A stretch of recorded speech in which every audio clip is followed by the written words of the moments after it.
welcome home, where we provide information, inspiration, and motivator after motivator after motivator here on America's Next. I have Jill right here with me today. How you doing, Jill? I'm great. Thank you, Cedric. Thanks for the privilege of joining you today. Absolutely, absolutely. I'm very excited to talk to you today. And I just want to say good morning to all of our folks who are joining us from wherever they might be. We are on Roku TV, Apple TV, Android TV, Facebook, YouTube, and in the general public. So wherever you are watching our show today, I want to say thank you for stopping by. And Jill, talk to us a little bit about what's going on in your life these days. Well, there's been a lot of changes, just like everybody else has gone through this year. In the beginning of the pandemic, shut down our business.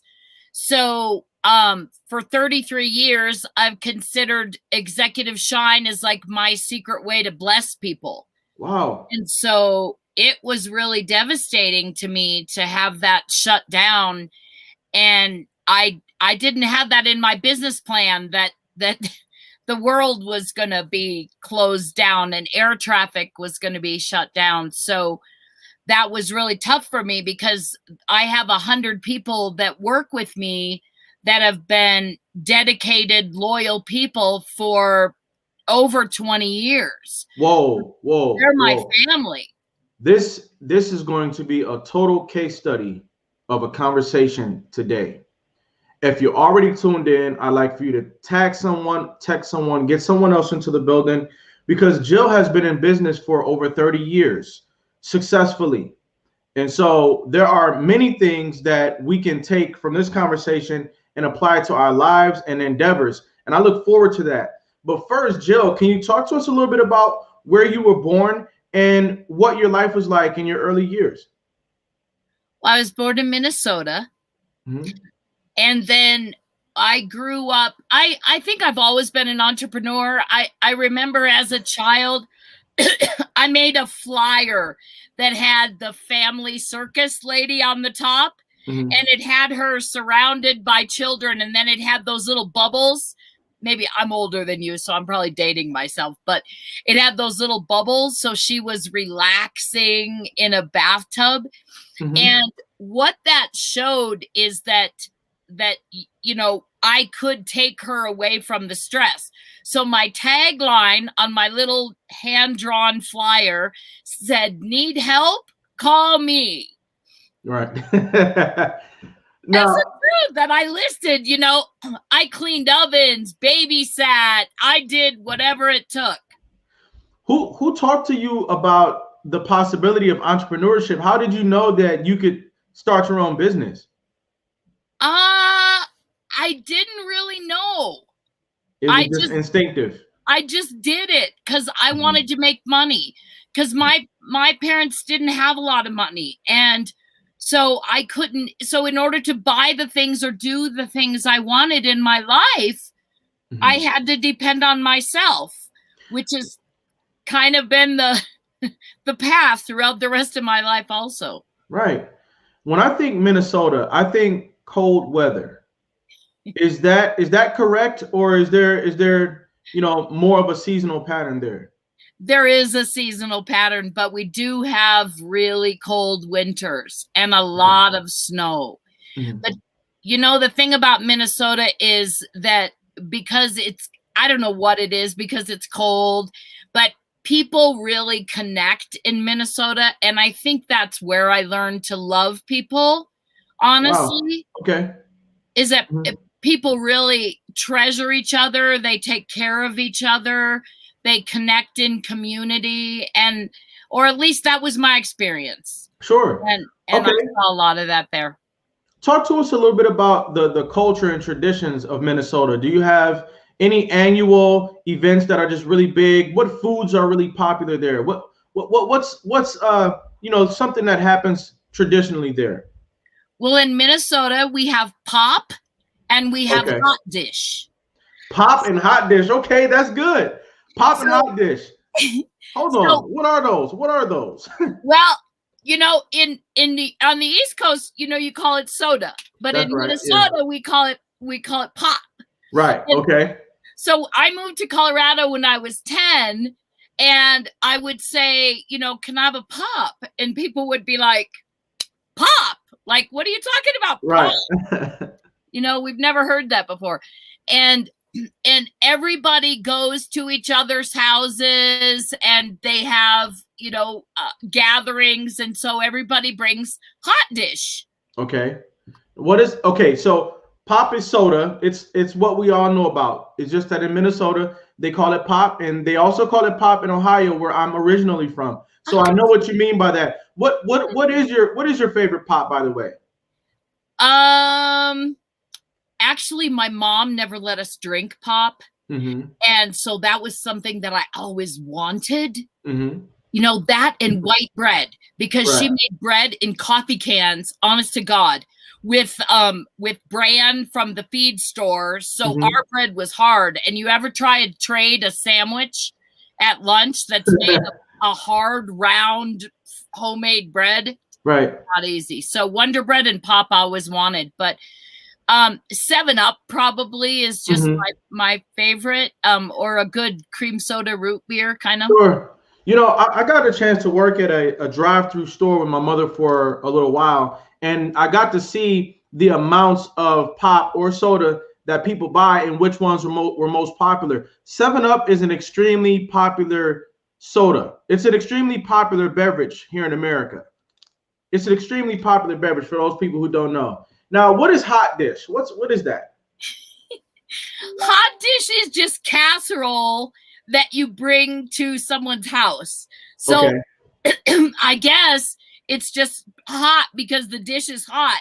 But Mm-hmm. that's what people do, is share and come together and Mm-hmm. bring food and break bread together. That's a big tradition. So a potluck, for example, is something that you all do often in Minnesota. Yeah.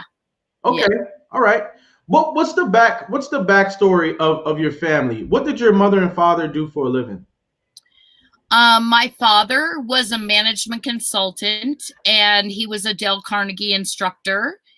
And so we moved around as he taught different courses and did different things. And then we moved to Colorado when I was 10, and my parents split up. And then my dad, excuse me, my dad got remarried, and I graduated. I hated school. So I'm with all of you people that are bored in school. I'm not one that fits into the box. Okay. So I wanted to be out of school. I wanted to make money. I wanted to be in business. And so I was fortunate that I went to a private school, and I graduated early. Mm-hmm. And I wanted to surprise my dad. And so I sent out all the invitations. I'm salutatorian of my class, but don't tell my dad, because I want it to be a surprise for him, you know, blah, blah, blah, blah, blah. And my stepmom told my dad. Okay. So that caused a big fight in my family. And my dad said that he had to choose between me and my stepmom, and he chose her. Wow. Hold on. A couple things I want to break down here. You notice the disconnect between your genius, your mentality, and your love for academics. And so there was a difference there. And I think a lot of people can relate to that.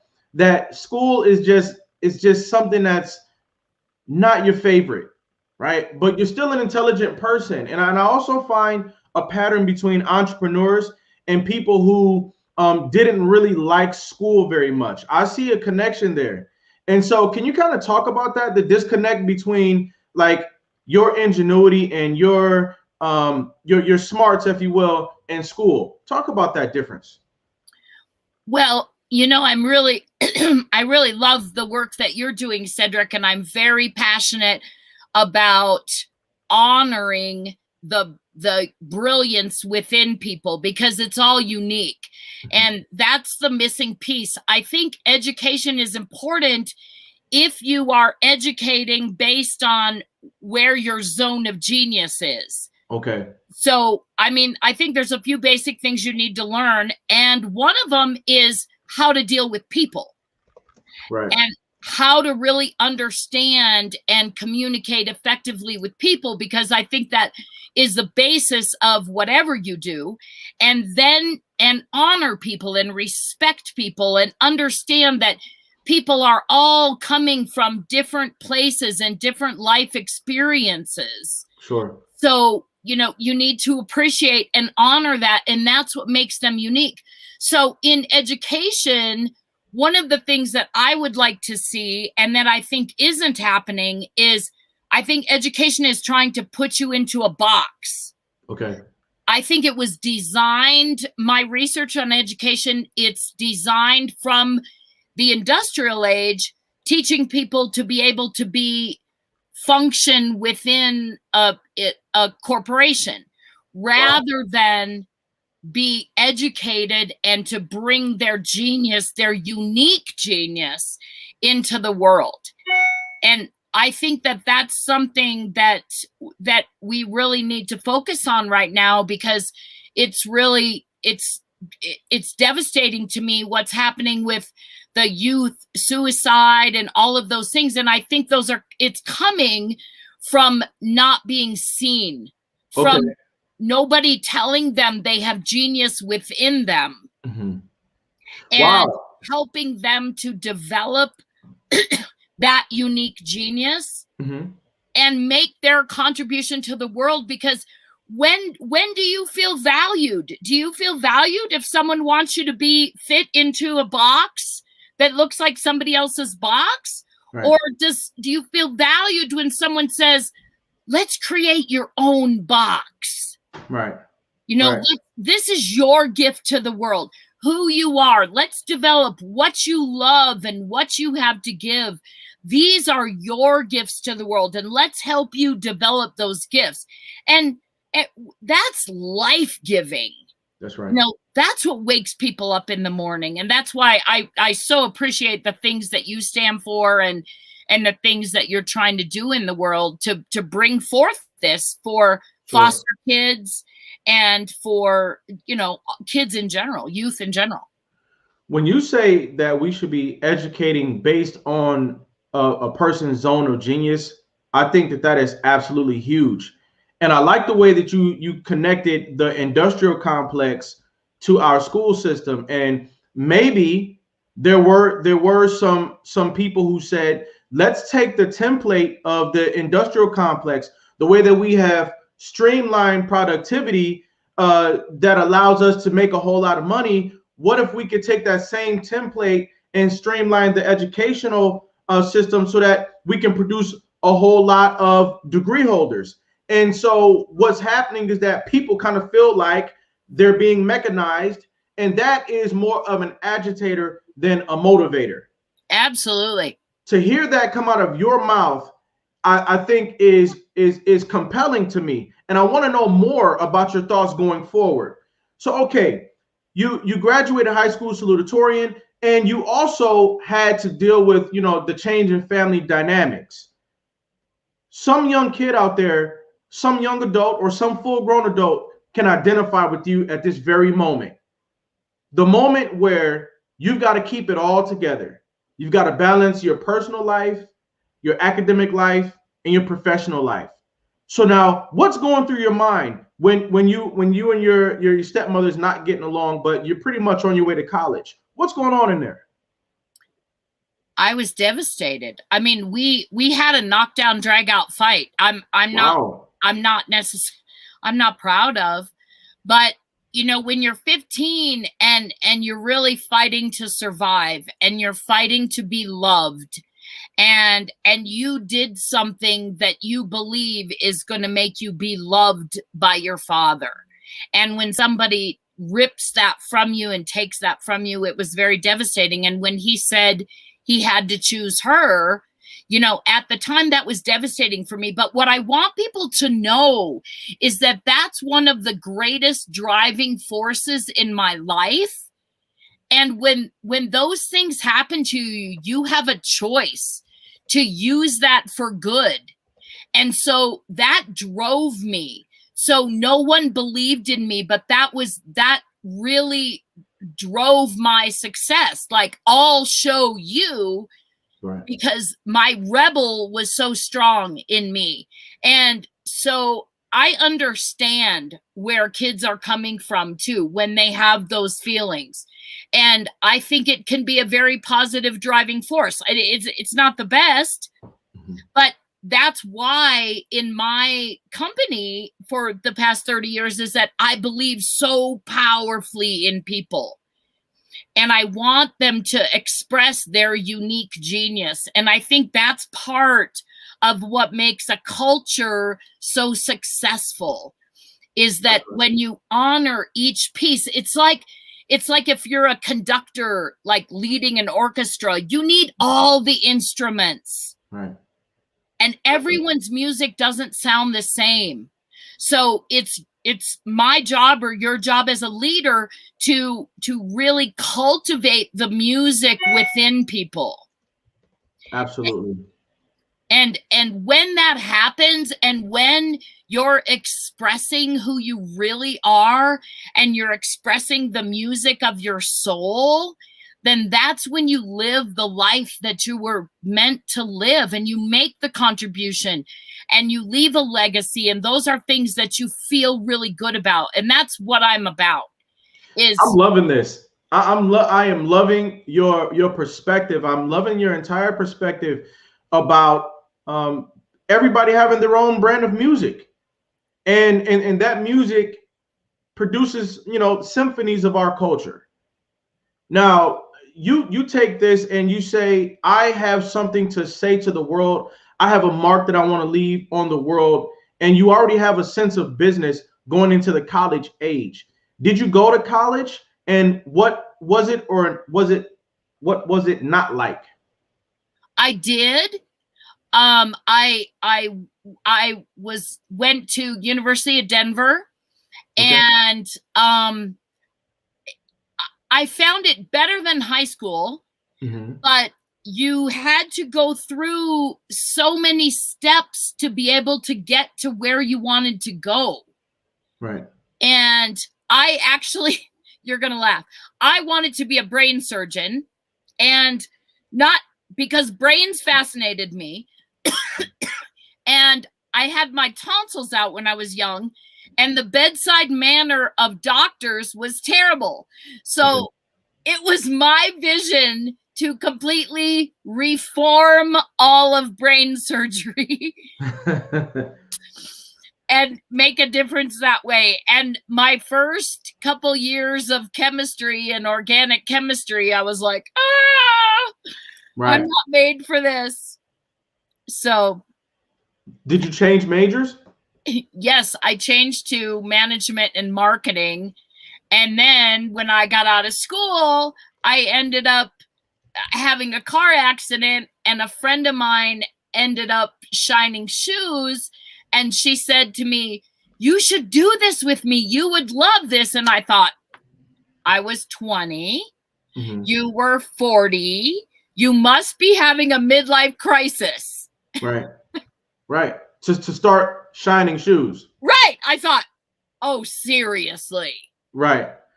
Dennis Tina is a member of the building as well. He says, I love the analogy of the orchestra. We are all different, but when we come together, we make a beautiful symphony. We'll make a beautiful harmony.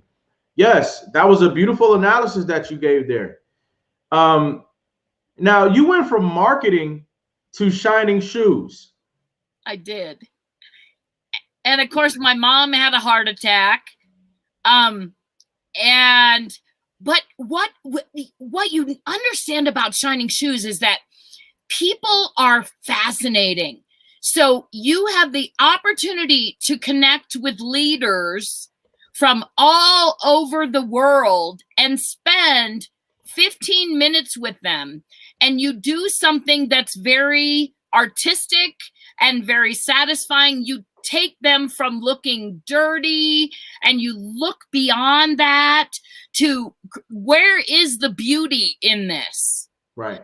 So you bring out the beauty not only in their shoes, but in in listening to them and connecting with them as a human being and creating that safe space for them to just be a human, to put the CEO mask in the chair next to them and just connect as a human being. And what I learned is that people are starving for that, Cedric, starving. Exactly. There is such a metaphorical sense to the business that you went into of shining shoes, and that becoming a laboratory.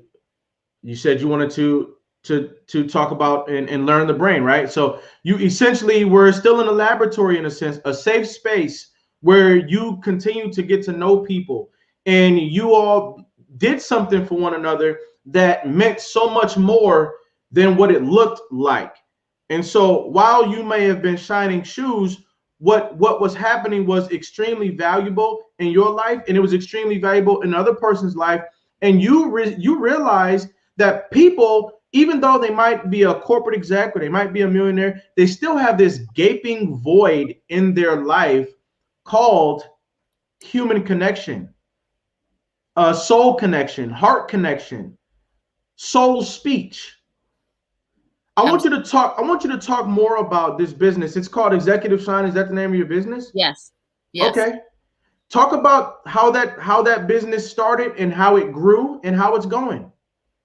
Well, I helped my friend, as I said, and then she hurt her back, so she quit doing it. And then I worked at the Hyatt downtown Denver, and I met a gentleman. You know, there's no accidents the way things happen. Late one night, he said, "Are you still open?" And I said, "Sure, I'll do your shoes." And we started talking, and he was the director of concessions for the Metropolitan Washington Airports Authority. And wow.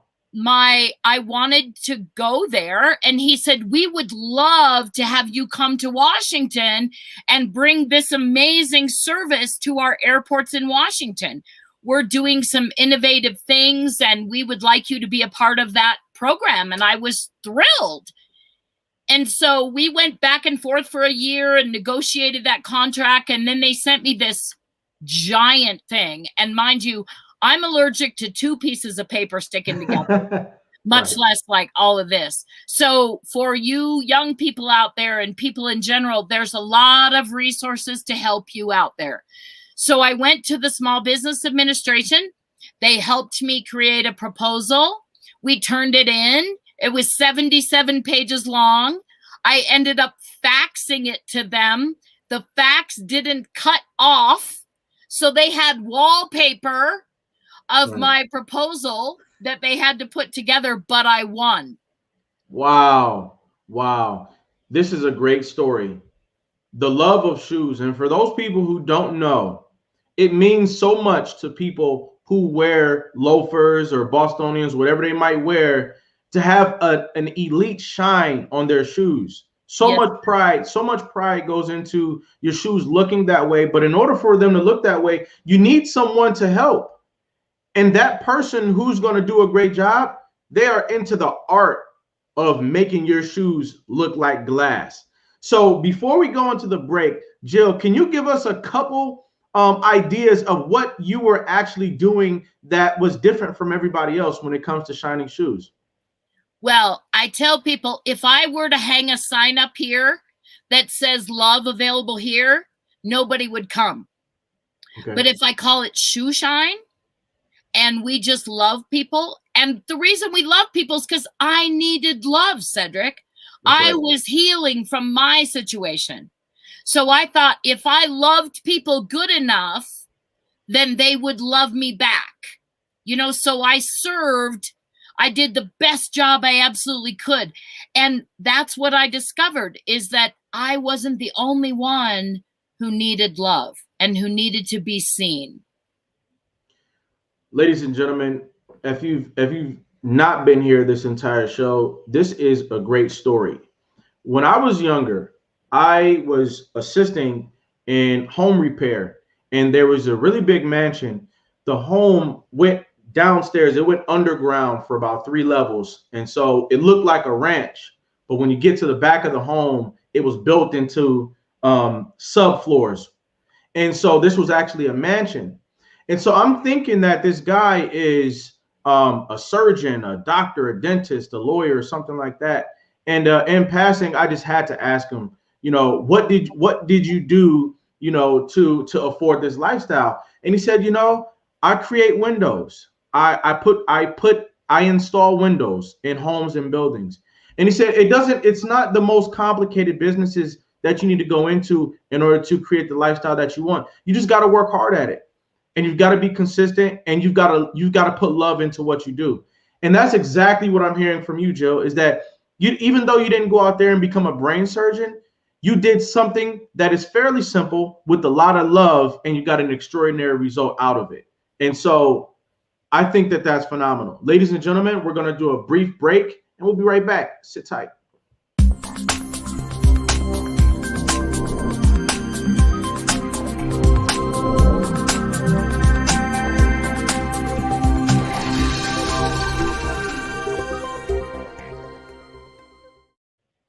America's Next Motivator, Monday, Wednesday, and Friday at 5 p.m. Eastern, Tuesday and Thursday at 10 a.m. Eastern.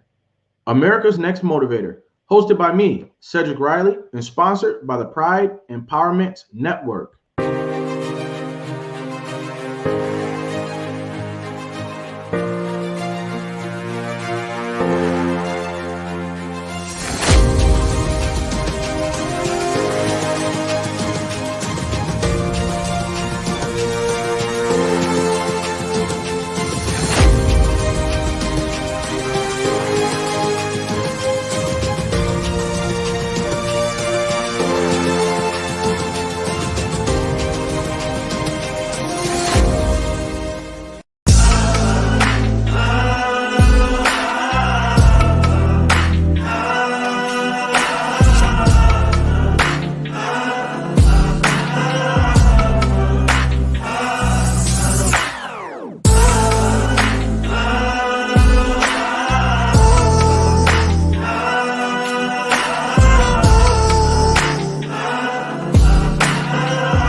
And we're back. Jill, how you feeling out there? I'm good, thank you. How are you? I love talking to you.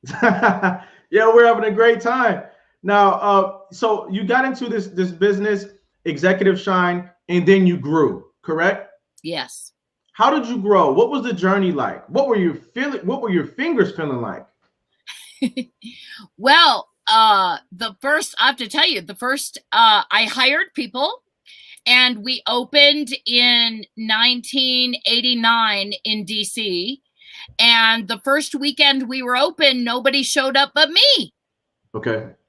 So that was pretty scary. I was 20 years old. I was afraid I was going to get found out because, so I was running between location to location and trying to make it look good and look like I was open. And so from those experiences, that's how I learned that I really needed to take care of my people. Wow. So that's where it came out that I really needed to hire the right people, to take care of my people. So I have a joke. Everybody says to me, how do you get such wonderful people? And I say, I just love them. Mm-hmm. But I have a little rule, like over 40 with a mortgage, that's emotionally needy. Right. Right. It's a little extra there.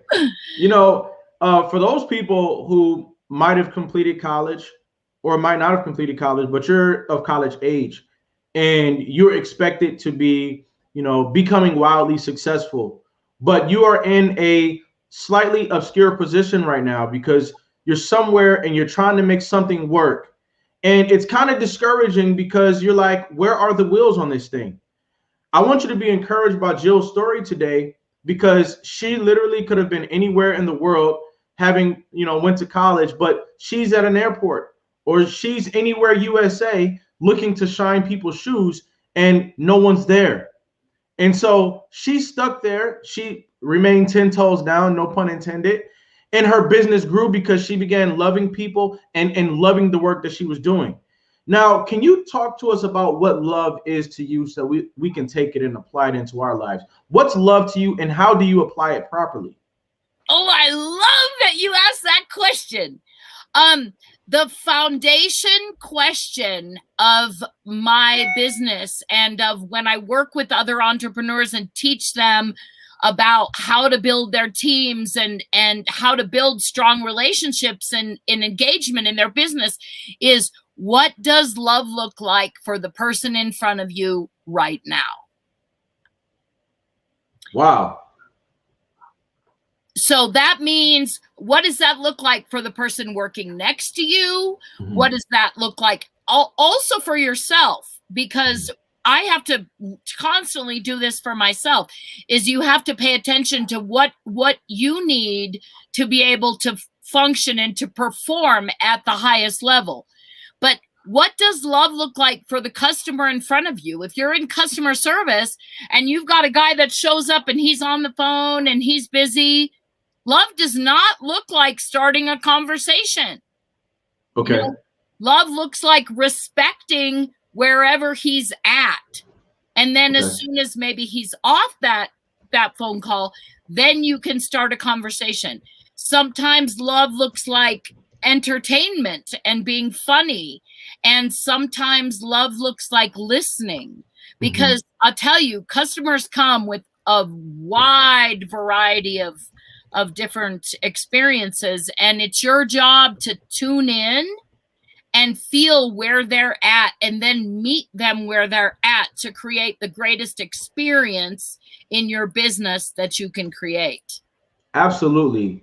There is a process of filling yourself out and filling your environment out and really reading carefully your client, reading to know, what's going to be the best way to provide an outstanding service for my client, and doing that without getting in their way, respectfully the whole way. And it sounds like that was a formula for you of growing a staff of over 100 people. Absolutely.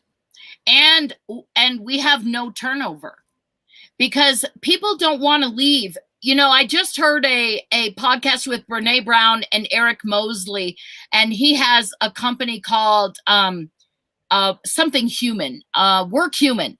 Okay. And he was giving statistics about if you appreciate people, really heartfelt appreciate people 5 times a year,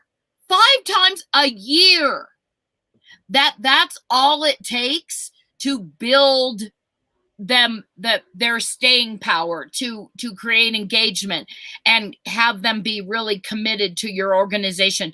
That's how little people are feeling appreciated. Okay. Yeah, exactly. That 5 times a year is enough for me to devote an entire lifetime to your business. Isn't sometimes crazy? Yeah. Sometimes, we live in a work culture, and there are some companies out there that you work 50 hours a week for or 55 hours a week for, and you don't even get a thank you card for the holidays. And you're lucky if you ever get a bonus or if a bonus is even a thing as a part of the job. And so I think that's a great piece that we could all take and incorporate into our endeavors. Make sure that you show your people appreciation in a tangible way, at least 5 times a year. That sounds great. Now, what type of money is people making? What type of money are people making through Shining Shoes? Well, they used to do really well, but they make money based on their service. And so we've got a model that, first of all, our tagline is Executive Shine. It's all about the love. Mm-hmm. And we've got a business model that says that if it's a give business model. So the better we give, so the better we serve you, the better you can give to us. So we just say, when, as far as what we charge, we just say whatever makes you feel good. Okay. Right. And if I'm feeling good, that might look like $100, for instance. Might. Okay, sure. Now, outside of this business, are there other endeavors that you've gotten into? Well, yes, because of the pandemic, our business was shut down for 3 months at the airport, which, like I said, was really devastating to me because that's my family. Right. And I felt like, I had my children in a burning house. And so that was really difficult. And so what I'm doing now is working with other entrepreneurs to help them build service-based businesses, service culture in their business, to honor the people within their organization and serve and take that business to the next level. It doesn't matter. If I can do it Shining Shoes, they can certainly do it in other areas. Now, what is a service-based business? Well, any business that serves people. So even restaurants and anything where people are coming in and out, anything where you're delivering to people, anything where you are serving people in some way. Mm-hmm. Okay. Ladies and gentlemen, be encouraged to create a service-based business. These are businesses like barbering, serving food, shoe shining. These are the types of businesses that become like a spine of our culture, a foundation of our culture. Everybody needs service. And it's not a novelty. It's not something that you look for once a year. It's something that you look for every day. You look for a form of service. Some parts of the country, they got a whole lot of snow right now.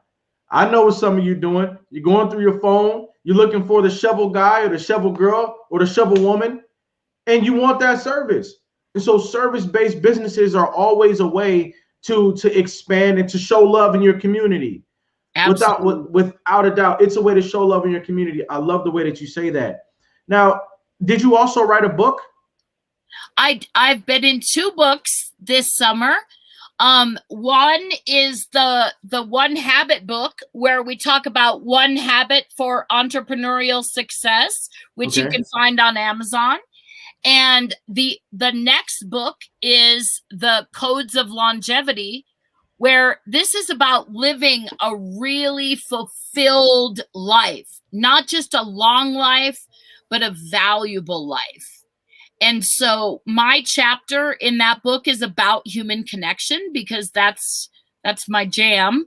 And it's about really understanding that connection is the essence of life. That's right. I mean, that's how we grow, is to connect. I mean, it starts in conception. I mean, we come together, and that is life-giving. Mm-hmm. So when you can look at things like you mentioned earlier, that putting love into your business, I really look at business as a love delivery system. That's right. So if you think that what you're doing, whether it's cleaning houses, cutting hair, shining shoes, creating Apple products, creating new tech advancements, doing all of these things, doing your show, that's what you're doing, is you're delivering love into the world through your vehicle. And so that's what I want to support people doing, is how do I do that? And how do I engage with these different people? How do I serve people? How do I engage with different staff? How do I make them feel good? Mm-hmm. And understanding too that people, when they are being appreciated, they feel and see that differently. So understanding, always adding value. That's what my chapter is about in the One Habit book, is always adding value. But value looks different depending on who you're giving it to. So just like you mentioned earlier, having that sense of what's really important to the person in front of you and meeting that need. Absolutely. Can you speak to older people who might want to get into the jet stream of what's happening these days in the virtual space, consulting businesses, just finding new connections, but they don't know how. Can you talk to them for a little bit? Absolutely. Well, it's certainly possible. And there's so many groups of people now coming together. I mean, look at this new app, Clubhouse. That's something I'm really excited about, because that's giving people the potential to connect without being seen with visually. Mm-hmm. And so it forces you to be seen emotionally. So you can feel safe to express who you really are in these different rooms. And there's different groups on Facebook. There's wonderful different business groups on LinkedIn. So there is opportunity to connect out there virtually. It's different now, obviously, but there's a lot of new opportunity, and you can meet people from all over the world and have opportunities you never thought you could have before. In your work and in your disclosure to the world of your philosophies, you've been recognized by the Harvard Business Review and Forbes as well. Yes. Why did they decide to recognize you, and what were they recognizing you for? Well, what I was so excited. We were recognized by Forbes last year, and I was so excited. I was like, finally, Harvard Business Review and Forbes have recognized love in business. They've recognized human connection as an essential part. And one of the things that I really want people to get out of this is the young people that you don't have to go to college to learn how to connect. If you don't have money to go to college, you can serve and you can blow people away with your service. And I don't care what you do. If you love people and you serve from your heart, you will be successful. So then if you want to go to college and if you want to learn more and you want to explore different areas, then you have the funds to be able to do that. So I want to encourage people that anything is possible. Absolutely. And success is a choice. I see that, sometimes in life, your experiences lead you to an opportunity to pretty much just join the marketplace as a boss or a manager, and you kind of get to start off at the top because maybe you finished college or something like that. But all's not lost if you didn't go that route, because service is a route that you can take, which there's all sorts of character building elements in service, which will make you more whole. And then you can take those assets that you've acquired or that progress that you've acquired, and then you can invest in college if you want. You can invest in a course if you want, and then you can still get to the higher levels of success that you seek in the professional world as well. So either way it goes, there's a way for you. Whether you take the service route or the corporate route, you can still find a way to get to the top. And that's what I'm taking from what you're saying today. Absolutely. And you can duplicate your efforts. I love what you said earlier about the shoveling. Like, you are absolutely looking for someone to shovel, Right. And if you can then say you understand and you are the best shoveler and you have the best relationships with the people in your neighborhood. And then you can hire the other kids in your neighborhood and they can shovel and you can make $1 off of their efforts. And if you make a little bit of money off of a lot of people, you can get very wealthy, and so can the people that work with you. So you can duplicate your efforts and build a business within service as well. We have 444,000 youth in a foster care system today. And we are all partners in their elevation, their education, and their inspiration. What advice would you give to a young person who's coming out of the foster care system? They've got the desire to make their life a success, but they don't know where to start, and they don't know where to find that spark of love in their life. I think it's a choice. Mm-hmm. And I think you have to look for a need, just like when I was young and I made that silly flyer, like, need help, call me. If you're young, start there. You know how many people appreciate young people with a desire to work or a desire to serve? I mean, that's so rare these days. So if you can be that person that shows your heart and shows that you have a desire to learn, to serve, and to do things like that, you are unstoppable. And you choose your future. Mm-hmm. After the pandemic, after we get back to business as usual, would you be willing to connect with young people who are ready to work in the area that you live today? Absolutely. Maybe they could come and join your company. Would you be open to that? Absolutely. Absolutely. Wow. Okay, you heard it right here on America's Next Motivator. Where are you currently based out of? I'm in Denver and I'm in Charlotte, North Carolina. So either one of those places, but that's my dream, to do something for young entrepreneurs.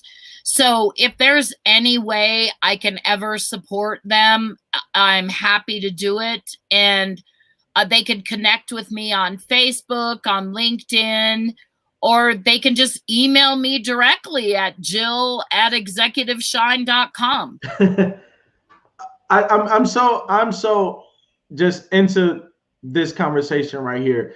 You're telling me that you'd be willing to give young people out of the foster care system an opportunity to work with your company? Well, as many as we can have. Right. Yeah. And what are your thoughts on mentorship? Would you be willing to mentor young people who might need mentorship? I've done a lot of mentoring. And I've mentored some really extraordinary people. So if you can connect with me and you show me that you have the drive and you want to make a difference in the world, please reach out. I would be happy to mentor you. And I know quite a lot of people that also do that type of mentoring. And I think it's really important, because all that somebody needs is someone to believe in them. That's right. And that would be my superpower. This is where I also feel you continue to be a well-rounded individual. You're interested in the youth. You're interested in compelling the youth and bringing them in and helping them as well. Talk a little bit about your vision for connecting with youth going forward. What I would really like to do is create a youth entrepreneur program where they can come in and we can show them the steps to develop the business that can get them started in the direction that they want to go. And you know what? You don't have to stay in that direction forever. It might have a season. You don't have to shovel for the rest of your life. You just have to shovel to get started. And that might lead you to something else, to lead you to something else. And that's how your life goes. And that's how you learn about what really sets your soul on fire and where you can really make a difference. We know that the children are the future. Absolutely. When you were younger, you were going to be the future, and you manifested as a leader of Executive Shine, and now you're giving back. You are a positive role model for adults who have achieved a level of stability in their life to now connect with the younger folks in our societies and say, hey, I'm completing the circuit. I'm revitalizing my life at whatever age I might be in because I'm connecting with the youth. And now I am perpetually relevant. I'm perpetually relevant because I'm not just finishing my journey by myself.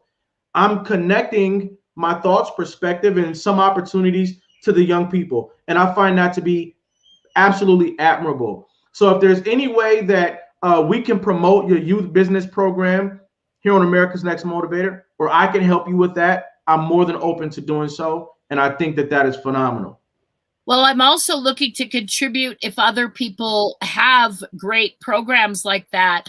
I don't believe that I need to be the only person that's doing it. I'm a connector. I'm a collaborator.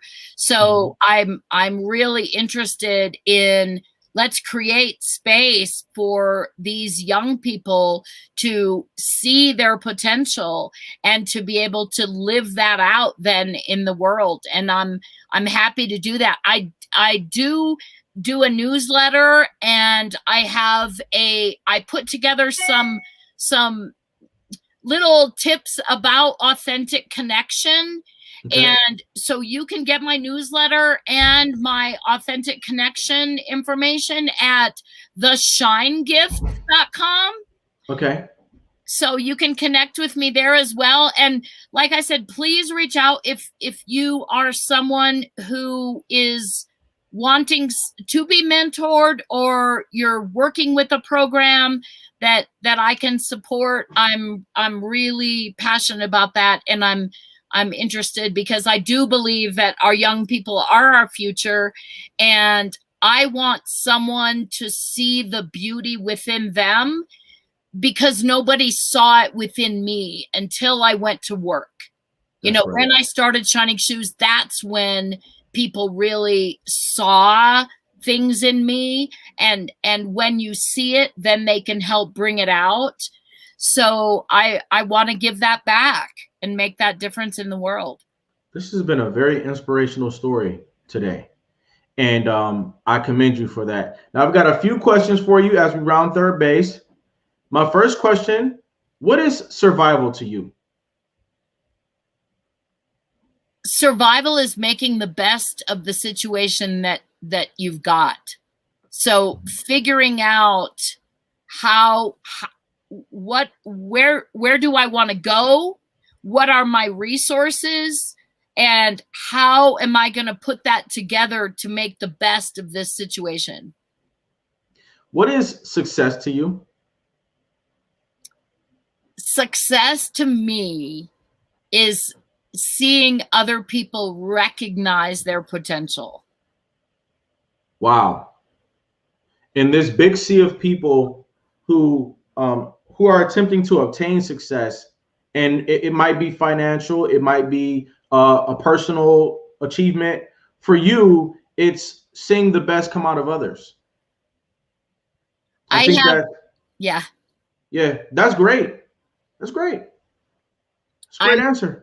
I'm fortunate to have some of the greatest people on the planet, in my opinion, that work with me and that have come so far, and really have grown into people that I love and respect so much, and even I think, wow, you know, I've learned so much from you. And so that's the beauty in mentoring and really connecting with people is everybody helps each other, and we're in this together. So why not bring each other together and rise all at once?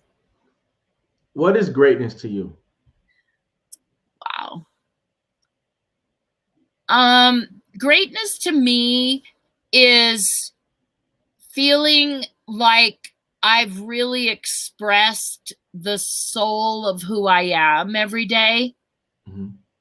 And being seen and seeing others in the same way. I think that's what greatness is to me. Jill, I want to let you know that I've listened to your story today. Like I've said several times during this interview, this coincidentally might be my 5th time telling you this interview, that I've been inspired by your journey today. I like how you took the energies that occurred in your life and you used them as a driving force towards your success. You became somebody who uplifted hundreds of other people along the way. And so today you're a champion. Ladies and gentlemen, get your crown emojis ready. We are giving you your respect today while you're still alive to receive it. We're giving you your respect today. And we're also giving you your crown today. We're giving you your crown today. Ladies and gentlemen, put your crown emojis into the chat. We're giving you a crown today. And we are letting you know, letting the world know that you, Jill Wright, are America's next motivator. Thank you, Cedric. You're very welcome. You're very welcome. Thanks for stopping by today, all right? Thanks. I'll look forward to connecting with you some more. Absolutely. You are amazing. Thank you for all yes, ma'am. You do. All right, talk to you later. Bye. Bye. Bye. Ladies and gentlemen, there you have it. Each and every episode of America's Next Motivator is going to have something here for you. All you've got to do is stop by and pick it up.